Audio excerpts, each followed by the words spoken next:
Hai,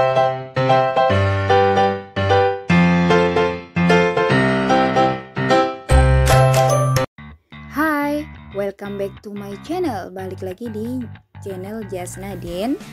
Dan hari ini pastinya saya akan memberikan informasi yang penting yang pastinya sangat-sangat bermanfaat. Sebelumnya bantu subscribe dan share agar konten ini semakin bermanfaat untuk orang lain dan sebagai bentuk dukungan agar channel ini bisa terus berkembang dan maju. Langsung saja, hari ini saya akan membahas tentang program Indonesia Pintar dengan turunan berupa Kartu Indonesia Pintar. Saya akan memberikan informasi tentang tanya jawab seputar Kartu Indonesia Pintar untuk anak-anak sekolah. Langsung saja, untuk aksesnya bisa langsung di website indonesiapintar.kemdikbud.go.id. Jadi langsung saja kita akan buka di seputar kalau informasi. Di sini ada peraturan dan edaran, ada publikasi, ada infografis dan video. Tapi langsung saya akan membahas di seputar tanya jawab tentang program Indonesia Pintar turunan Kartu Indonesia Pintar untuk anak sekolah. Sedang untuk Kartu Indonesia Pintar kuliah, saya akan membahas di konten yang berbeda. Jadi, siapa penyelenggara program Indonesia Pintar? PIP merupakan kerjasama 3 kementerian, yaitu Kementerian Pendidikan dan Kebudayaan, Kementerian Sosial, dan Kementerian Agama. Apa tujuan PIP? PIP dirancang untuk membantu anak-anak usia sekolah dari keluarga miskin, rentan miskin, prioritas tetap, mendapat layanan pendidikan sampai tamat pendidikan menengah, baik melalui jalur pendidikan formal, mulai SD atau MI, hingga anak lulus SMA, SMK, atau MA, maupun pendidikan non-formal, paket A hingga paket C, serta kursus terstandar.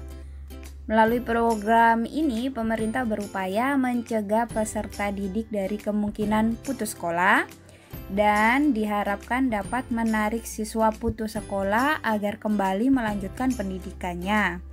PIP juga diharapkan dapat meringankan biaya personal pendidikan peserta, baik biaya langsung maupun tidak langsung. Mengapa harus ada Kartu Indonesia Pintar atau KIP? Kartu Indonesia Pintar diberikan sebagai penanda atau identitas penerima bantuan pendidikan PIP. Kartu ini memberi jaminan dan kepastian anak-anak usia sekolah terdaftar sebagai penerima bantuan pendidikan. Setiap anak penerima bantuan pendidikan PIP hanya berhak mendapat 1 KIP. Bagaimana jika siswa miskin belum menerima KIP? Siswa dapat mendaftar dengan membawa kartu keluarga sejahtera KKS orang tuanya ke lembaga pendidikan terdekat. Jadi langsung ke sekolahnya ya. Jika siswa tersebut tidak memiliki KKS, orang tuanya dapat meminta surat keterangan tidak mampu SKTM dari RT atau RW dan kelurahan atau desa terlebih dahulu agar dapat melengkapi syarat pendaftaran.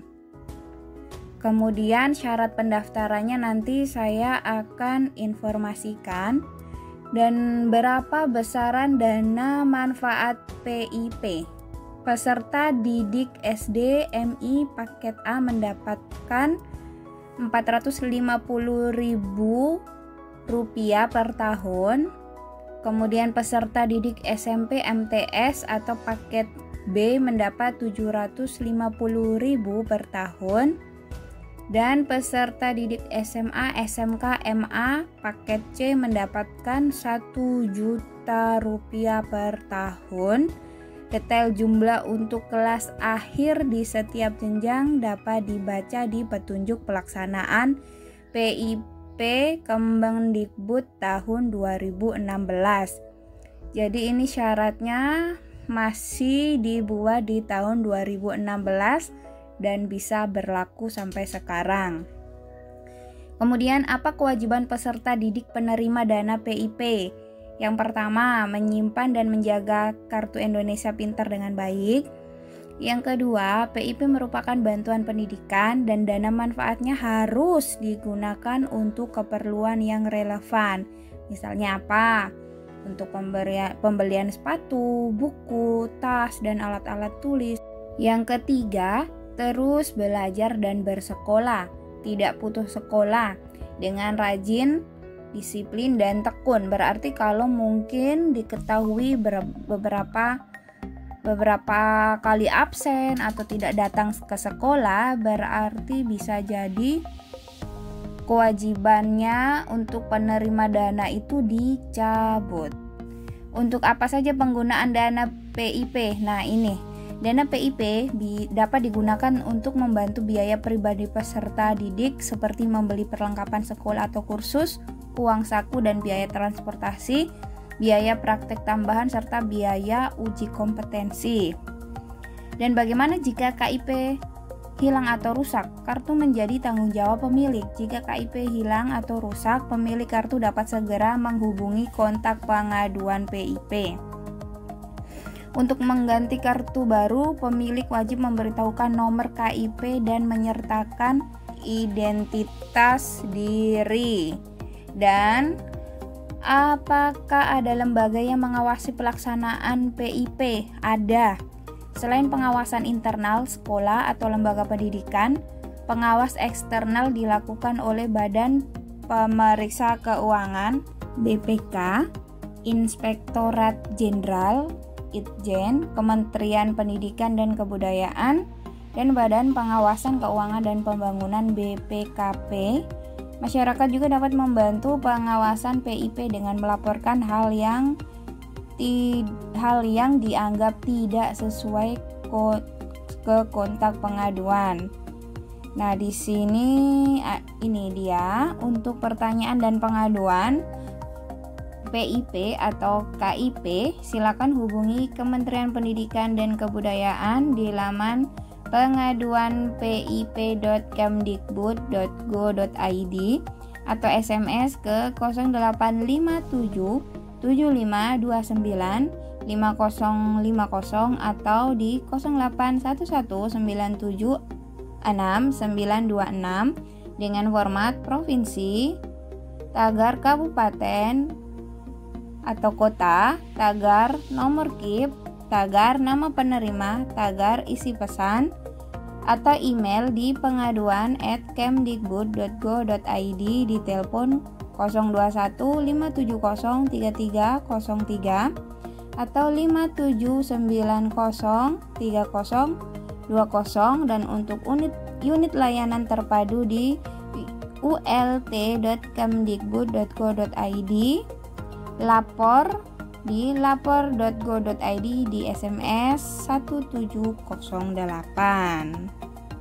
Kemudian untuk syaratnya kita bisa buka di bagian informasi. Di sini ada peraturan dan edaran, dan seperti yang disebutkan bahwa aturannya itu sudah dari tahun 2016. Jadi kita pakai acuan yang 2016. Tadi sudah ada informasi yang belum detail, dan ini caranya saya akan informasikan. Yang pertama, apa tugas yang perlu diingat oleh Dinas Pendidikan dalam membantu proses aktivasi KIP? Yang pertama, koordinasi dengan sekolah, SKB, PKBM, BLK untuk menjaring penerima KIP tepat sasaran dan tepat waktu. Yang kedua, mendorong kepala sekolah atau operator agar memasukkan data penerima KIP ke dalam Dapodik. Yang ketiga, mengusulkan nama peserta didik penerima KIP dan SKB atau PKBM atau BLK ke direktorat terkait.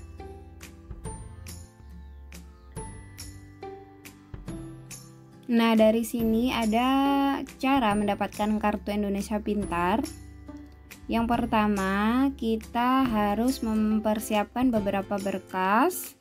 Ada kartu keluarga atau KK, akte kelahiran, kartu keluarga sejahtera, atau SKTM apabila tidak memiliki KKS, rapor hasil belajar siswa, dan surat pemberitahuan penerima BSM dari kepala sekolah atau madrasah. Nah, ini langkah-langkahnya yang bisa dilakukan oleh orang tua ya. Yang pertama, siswa mendaftar dengan membawa kartu keluarga sejahtera atau KKS milik orang tua ke lembaga pendidikan terdekat di Dinas Pendidikan, atau bisa juga melapor ke sekolah tempat siswa tersebut sekolah.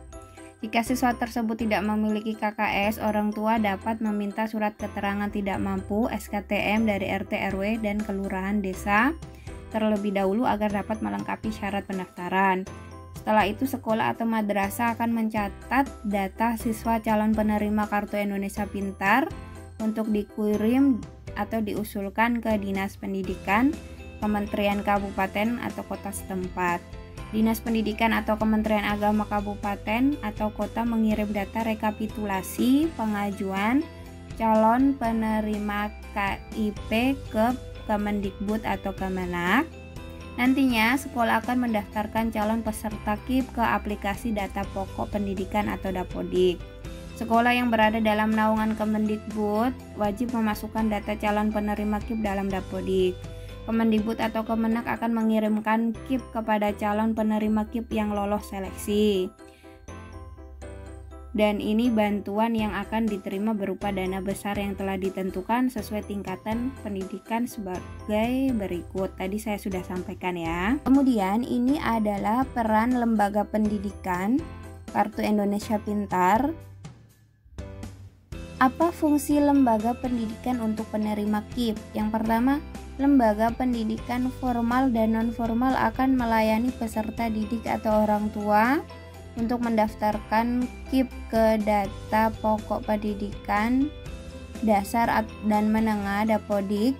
Nah, ini sebelum tanggalnya ini masih tanggal yang lama, belum di-upgrade, tapi sekarang masih bisa. Kemudian bagi yang belum menerima KIP namun masuk ke dalam kategori penerima KIP, lembaga pendidikan formal dan non-formal akan mendaftarkan nama calon penerima ke dalam usulan penerima manfaat PIP di Dapodik. Jadi mungkin sepertinya setiap tahun akan ada usulan. Jadi walaupun ini adalah informasi di tahun 2016, setiap tahun saat Dapodik di-upgrade akan ada penambahan peserta baru penerima KIP. Jadi langkah apa saja yang dilakukan oleh lembaga pendidikan dalam membantu aktivasi KIP? Ini adalah langkahnya. Jadi orang tua juga agar mengetahui langkah-langkah yang harus dilakukan oleh lembaga pendidikan sehingga orang tua bisa mengontrol atau bisa memantau tugas mereka. Yang pertama, mendata dan menginformasikan penerima KIP untuk membawa KIP ke sekolah atau sanggar kegiatan belajar atau pusat kegiatan belajar masyarakat atau tempat kursus dan pelatihan serta balai latihan kerja. Yang kedua, memasukkan data penerima KIP ke dalam Dapodik. Yang ketiga, lembaga pendidikan formal dan non-formal melayani penerima non-KIP dengan kriteria sebagai berikut. Anak dari keluarga peserta program Keluarga Harapan, anak dari keluarga penerima KKS yang tidak menerima KIP, anak yatim piatu dari panti asuhan atau panti sosial, anak berusia 6-21 tahun yang tidak bersekolah, anak dari keluarga tidak mampu yang rentan putus sekolah.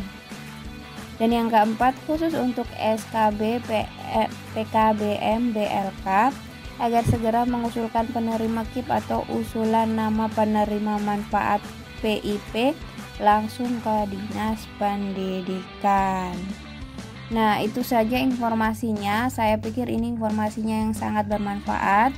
Bagi orang tua yang anaknya belum terdaftar, bisa langsung menyiapkan dokumen berkas yang sudah saya sebutkan tadi, karena manfaatnya ini sangat baik. Kemudian bisa langsung diajukan ke sekolah atau hubungi bisa tata usaha atau langsung ke kepala sekolah untuk menyampaikan bahwa anaknya layak mendapatkan KIP dan minta dibantu untuk proseskan. Biasanya nanti dari operator yang akan membantu pendaftaran, tinggal dipantau saja. Dan ini adalah website dari Kemenak, indonesiapintar.kemenak.go.id, di mana untuk pencairan KIP itu biasanya di bulan Juni dan bulan ini sudah cair. Di sini juga bisa memberikan pengaduan apabila anak-anak belum menerima bantuan. Dan itu tadi adalah penjelasan saya tentang program Indonesia Pintar untuk anak sekolah. Terima kasih sudah menonton, bantu subscribe dan share agar informasi ini bisa bermanfaat untuk orang banyak. Dan sampai jumpa di konten selanjutnya. See you.